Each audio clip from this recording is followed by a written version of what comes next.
What's up, guys? Brett Okamoto from ESPN. I'm joined today by UFC lightweight Justin Gaethje, former interim champion Justin Gaethje, and now number one contender in the lightweight division. Justin Gaethje, is that accurate? Justin, is that official? Are you getting the next title shot here, Charles Oliveira? You tell me, Brett. Tell me, you got more picture of the inside than I do. No, man. What do you need me to tell you for? Of course I am. Who else would it be?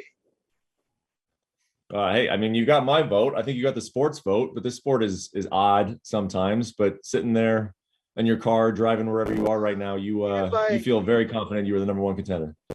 Even by entertainment standards, which are pretty low, I'm next, Brett.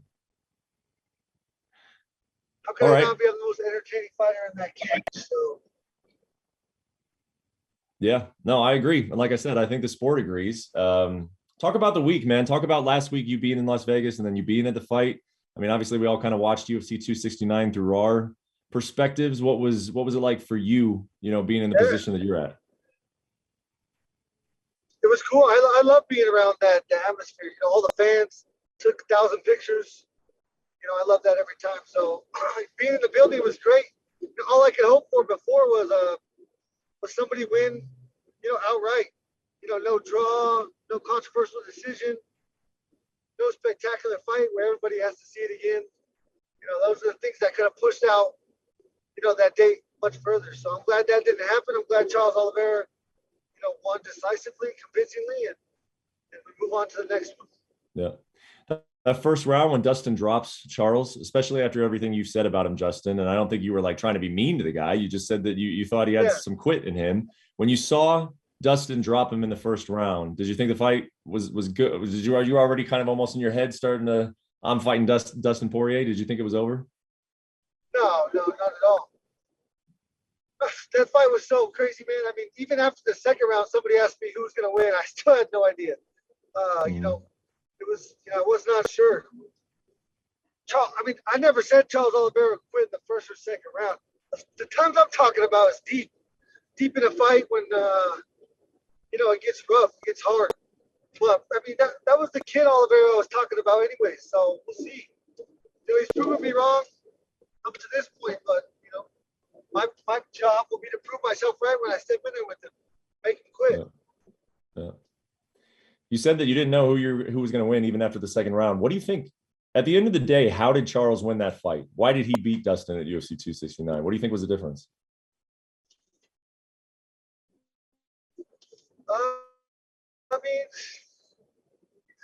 I think he was better. I think he's better right now. More hungry per se. More specifically. That's such a huge factor. And then the confidence, the fact that the belt is around his waist. He's representing Brazil. On that level, it just makes this man that much harder to make him beat. And I think that was a big piece of it. I'm not sure. I don't know if, with the pressure that nobody really gives Oliveira the credit that he puts on people. Similar to how Habib made me tired and makes people tired by, making them, fight off that back foot. I think Dustin was fighting off the back foot much more than he ever expected. Combined with the fact that he hurt him and, had to try and finish him in that first round, maybe punched himself out a little bit. I think he probably got exhausted and then had no chance in those grappling situations. Is what I think, in my mind, what most likely happened. Combined with Oliveira being better. Yeah, you said a lot there, and it's interesting to hear you break it down in that way. How do you make sure that you are hungrier than Oliveira? Because you're right, the guy comes from a situation in which he's going to be hungry. He's been in the game for a long time to get the credit that he's finally getting now. Like, how do you make sure that you are hungrier than him when you two fight? Yeah, luckily for me, I've just lost a fight 2 fights ago. I'm back here in this position, but when you get to the top and you lose at that point, you're not sure if you're going to get back. So, and I'm not going to have 2 losses where I just made $10+ million at the end of the day. So there's the same goals I had from day one, which are, to represent my family, my country, my town, to inspire the world, and to gain economic, you know, comfortability for me and my family, through this sport. I don't have that yet. And so, of course, I'm still as hungry as ever. You know, I can't say that's why Poirier wasn't or what. I don't think he wasn't hungry. I don't know. I can't imagine. I hope one day I know how hard it is to get ready for a fight coming off those two big paychecks. Yeah. Yeah. I imagine it changes some things for sure. And if it doesn't, then I put a lot of effort into just staying hungry after making $10 million in a calendar year for sure. Yeah. The belt should be able to do it, but I mean, we fight for the belt, but we fight for, stability too. Yeah. Yeah. You talked to Megan O'Leary after the fight and you kind of broke it down. And granted, it was a very, very short interview. So, you only got a few thoughts in there, but it kind of made it sound like you were basically describing the fight as a striker versus a grappler, which is interesting to me because I don't necessarily see it that way. I know that obviously Charles is a great grappler, but he didn't even get a takedown in that fight against Dustin Poirier. Like he is a grappler, but the way in which he's setting up his grappling is not what we could conventionally think of, right? Can you expand on that? Like, do you think it is a striker versus grappler matchup, or how do you see it? I don't specifically remember saying that necessarily. You're talking about me and versus Oliveira. That's how I broke it down. That's what I was talking about. Can you hear me? Yeah. Sorry, you broke up there. You said something effective. He's going to grapple, and I'm going to punch him in the face. Like we all know that that's what's going to happen. He's going to try to grapple me. I'm going to keep it standing. Something to that effect. I mean, at the end of the day, if my striking isn't way better than his, then I wouldn't be in this. I'm per se. That's where I'm great.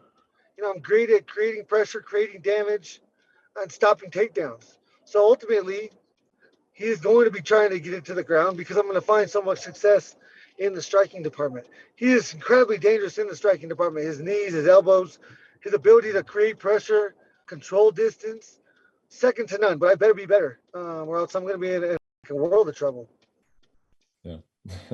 Another thing that happened in that interview, it looked like you were going to go meet him because you were looking at him. He must have been standing right there as you and Megan were talking. Did you actually get the chance to talk to him at all? Yeah. There's a video of that interaction. I just told him, at that, I give anybody respect. I will give anybody respect that steps into that octagon and puts it on the line. The way that he does, the way that all of us do. So for that moment, I'm not there to build a fight or talk.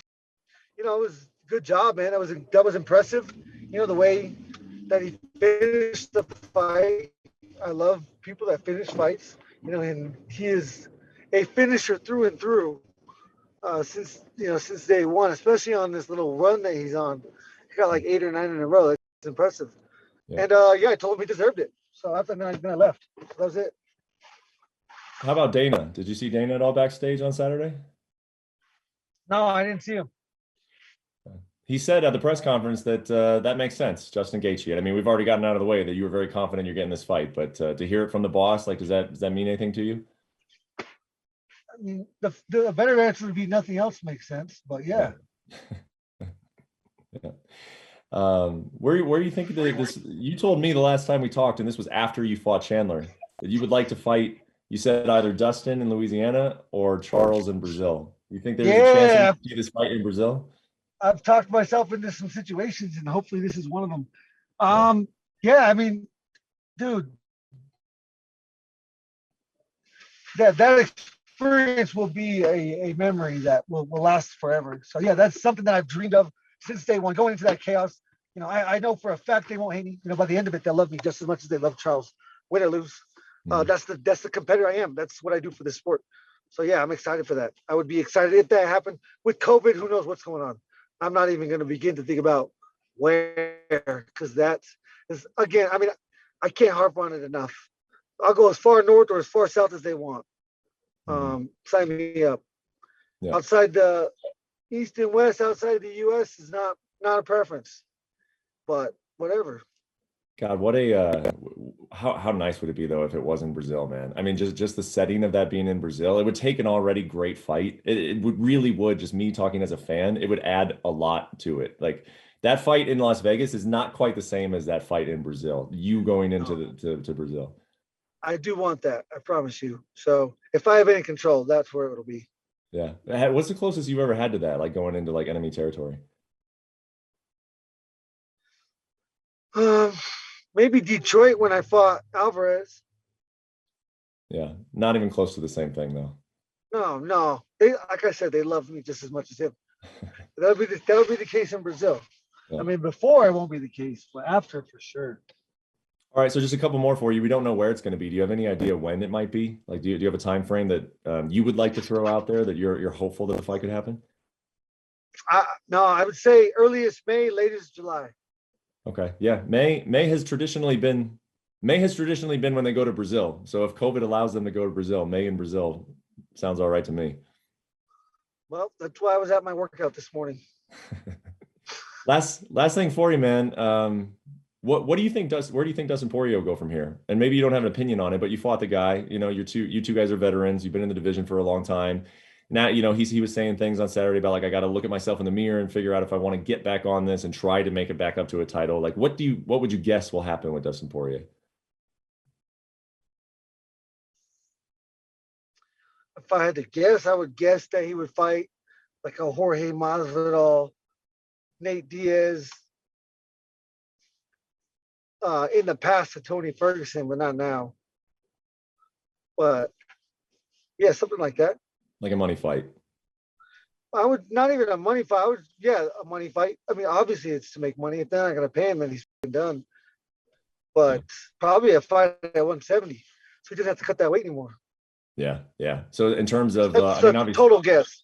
Obviously, a total guess. Of course, total guess. And you know, it's up to him, not you. But like you sitting here, if you beat Charles Oliveira and then you hang on to this belt for a while, you kind of think that maybe Dustin won't be around in this division anymore.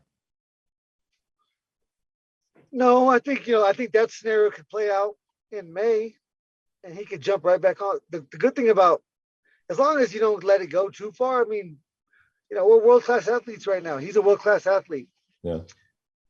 And he has a world-class athlete mentality. So anytime he wants to get back on the horse, he can do that. I think he needs a break, and you should never take any words from a fighter on fight night as anything, because we're so emotional. We just went through a traumatic experience. Yeah. We're too honest without the evaluation. So you can't take it for what it is. For sure. Yeah, that's a good point. All right, man, we will let you get to your second workout. You're already getting ready for this title fight. Congratulations on, I mean, you don't have it yet, but I assume that is what will be next. And I'm really looking forward. And I really hope we will go down to Brazil to see it, but we'll find that out in a few months. Yes. What an experience that would be. I'm in. Thanks for watching ESPN on YouTube. For live streaming, sports, and premium content, subscribe to ESPN Plus.